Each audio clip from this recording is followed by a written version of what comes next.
In today's video, I'm going to teach you how to add API key to Replit.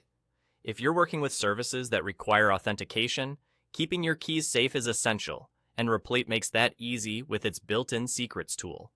I'll walk you through the exact clicks so you can securely store your API key without exposing it in your code. Start by opening your app in Replit. At the top, you'll see your tabs. Click the plus icon to add a new View tab. This opens the menu where you can add tools to your workspace. In the search field, type Secret to find the Secrets tab. Add it to your view so it's always within reach when you need to manage credentials. This is where Replit stores sensitive values for the selected app, keeping them out of your code files and out of version control. Once the Secrets tab is added, click on it to open the panel. Here you'll see an option to create a new entry. Click New Secret. This is where you'll add your API key securely. First, give it a clear, memorable name so you recognize it later. Use a straightforward label that describes the service, and avoid including any private details in the name itself.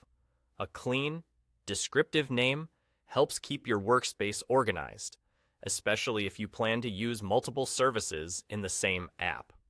Next, paste your API key into the value field. Be careful to paste the exact key, and watch out for accidental spaces at the beginning or end. It's a good idea to copy directly from the source once, then paste it here without editing.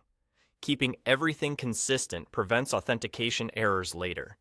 After you've named it and pasted the key, save the secret. That's it. Your API key is now stored securely for this app. Replit will keep it hidden, and you won't need to write the key directly in your code. This protects you from accidentally sharing sensitive information when you share your project or commit changes. A few quick tips as you wrap up. Never post your key publicly, even in screenshots. If you ever think a key might have been exposed, rotate it with your provider and update the stored secret here. You can come back to the same secrets panel anytime to edit, replace, or remove keys as your project evolves. And there you go. You've added your API key to Replit safely and cleanly using the built-in Secrets tab. That's all.